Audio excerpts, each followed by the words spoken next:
Election முடிஞ்ச பிறகு பண்ணால் அதனுடைய பிரயோஜனமே இல்லையே. இது வந்து தேர்தலுக்காக பண்ண வேண்டியது. நமக்கு இன்னும் தேர்தலுக்கு இன்னும் 6 மாதங்கள் இருக்கிறது. தேர்தலுக்கு முன்னாடி பண்ண வேண்டிய விஷயம். ஏன்னா தேர்தலில் யார் சரியான வாக்காளர்கள், யார் சரியான வாக்காளர்களுடைய உண்மையான வாக்காளர்கள் விட்டு போயக்கூடாது. அதுவும் நம்மளுடைய கவனமாக இருக்கிறது. அதே போல் போலி வாக்காளர்கள், இரட்டை வாக்காளர்கள், இறந்து போன வாக்காளர்கள், அதையெல்லாம் நாம் நீக்க வேண்டிய கடமையும் தேர்தல் ஆணையத்துக்கு இருக்கிறது. ஒரு முறையான தேர்தல் நடத்தணும்னா அந்த தேர்தல் பட்டியல், யார் வாக்காளர்கள் என்ற பட்டியல் சரியாக இருக்க வேண்டும். அப்போ தான் ஒரு நம்மளுடைய ஜனநாயக நாட்டில் சரியான மக்கள் சரியான வாக்களிக்க முடியும்.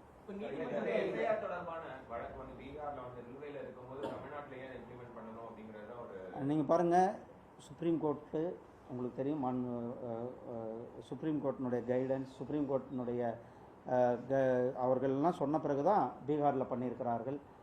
அதை தொடர்ந்து இப்போ தமிழ்நாடு மற்ற பகுதிகளிலும் கூட பண்ணுவதற்காக சொல்லியிருக்கிறார்கள்.